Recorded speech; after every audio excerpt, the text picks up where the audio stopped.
नमस्कार, आप live cities देख रहे हैं। बिहार में विधानसभा चुनाव होना है, जिसे लेकर राजनीतिक दलों में खिचड़ियां पक रही हैं। वहीं सभी दल ये दावा कर रहे हैं कि सूबे के मतदाता उनके पक्ष में गोलबंद हैं। उनके हिस्से में मतों की बड़ी संख्या ईवीएम के माध्यम से निकलने वाली है, जबकि चुनाव के वोटिंग प्रतिशत कुछ और ही बताते हैं। बीजेपी को छोड़ लगभग सभी पार्टियों के वोट का प्रतिशत गिरा है। पिछले 3 विधानसभा चुनावों के आंकड़ों पर अगर नजर डाली जाए तो 2005 के बाद से मतदाताओं का रुझान पूरी तरह से एक तरफा नहीं रहा है।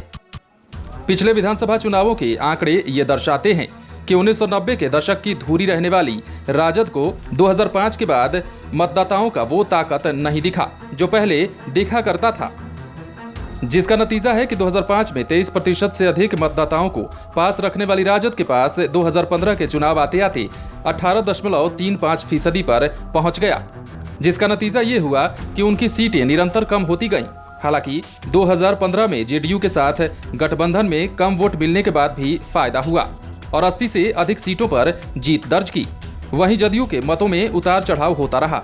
2005 में जहां जेडीयू को 20.46% वोट मिले, तो वहीं 2010 में उसे 22.58% वोट मिले, जबकि 2015 में ये घटकर 16.83% पर जा पहुंचा। उधर कांग्रेस 2005 से लेकर 2015 तक अपने उसी मतदाताओं के सहारे जीतती और हारती रही है।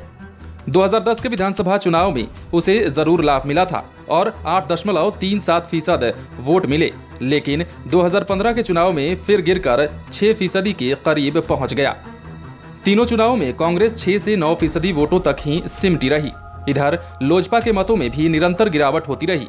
2005 में लोजपा 11% मतों पर खड़ी थी, जो 2015 के चुनाव आते आते 4.83% पर पहुंच गई।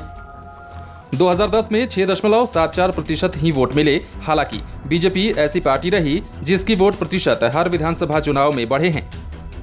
2005 में जहां बीजेपी को 15.65% वोट मिले थे, तो वहीं 2010 में ये बढ़कर 16.49% पर पहुंच गया। 2015 में परिस्थितियां विपरीत होने के बावजूद बीजेपी को बड़ा लाभ हुआ और वोट प्रतिशत में 8% तक का इजाफा हुआ। उसे 24.42% वोट मिले। इतने वोट मिलने के बाद बीजेपी को सीटों का फायदा नहीं हुआ। उसकी सीटों की संख्या घटकर 53 पर पहुंच गई। बहरहाल चुनाव में सभी पार्टियां जीत का दावा करती हैं, लेकिन फायदा कुछ ही पार्टियों को मिलता है। अब देखने वाली बात ये होगी कि इस बार जनता किसको अपना आशीर्वाद देती है, क्योंकि इस बार विधानसभा चुनाव में काफी टफ मुकाबला होना है। सभी दल चुनाव को लेकर पूरी तैयारी में जुटे हुए हैं। अगर आपने हमारे चैनल को सब्सक्राइब नहीं किया है तो सब्सक्राइब कर लीजिए, ताकि हम आपको खबरों से अपडेट रख सकें।